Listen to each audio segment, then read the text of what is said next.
Two recent University of South Carolina graduates from Venezuela are helping their home country recover after two powerful earthquakes devastated the nation last month.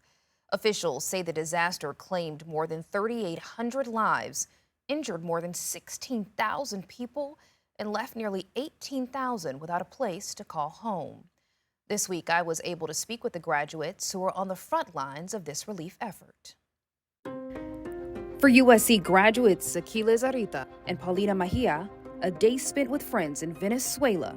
We were actually together. We were in my backyard. We were just watching a soccer match from the World Cup.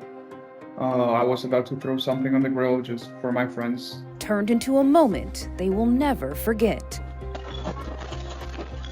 And then someone got a seismic alert on their phone.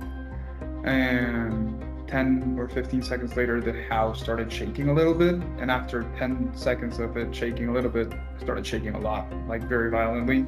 And once phone service slowly returned, they realized entire communities had been devastated. We started seeing the news, all of the buildings that came down and stuff, and that's when we realized how bad it was. But you don't really realize the magnitude of it after you see outside of your house what just happened. The hardest hit areas were left without communication, power, and in many cases, without homes. But imagine over 50,000 people trying to find a place to sleep.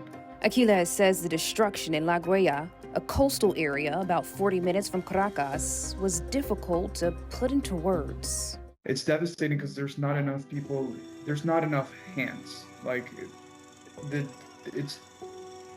It's hard to explain because it's hard putting it into words because there's not as many people as there are buildings that fell down.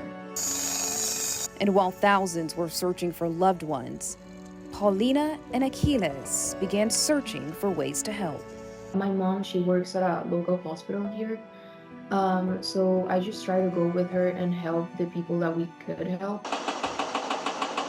Aquiles joined rescue teams searching through collapsed buildings, and he says the hardest part was recovering bodies. But I'm never gonna forget the family's faces when we recovered the bodies. I'm never gonna forget the smell of the place that I was in, the sound of the jackhammer breaking the concrete. I'm just not gonna forget that. For both of them, helping their community has also meant facing some really difficult emotions.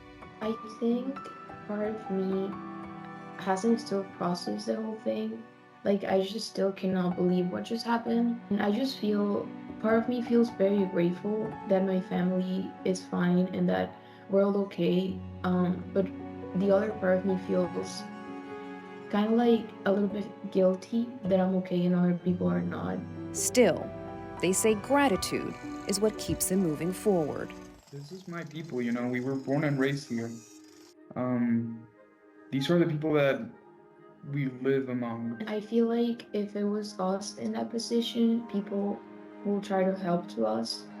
So that's what you do when they need you. You just help whenever you can. For Paulina and Aquiles, this disaster changed their lives, but they say they're focused on helping their neighbors rebuild.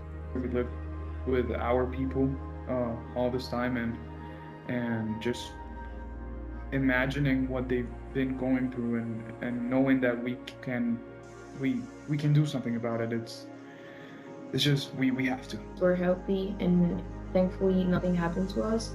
And I think that gratefulness, we're trying to project that into helping people, into doing whatever we can every day to, even if it's just a little bit, help them. I love their hearts. Now, the two USC graduates are encouraging anyone who wants to help to donate through organizations already working in Venezuela, including Samaritan's Purse, World Central Kitchen, and the International Red Cross.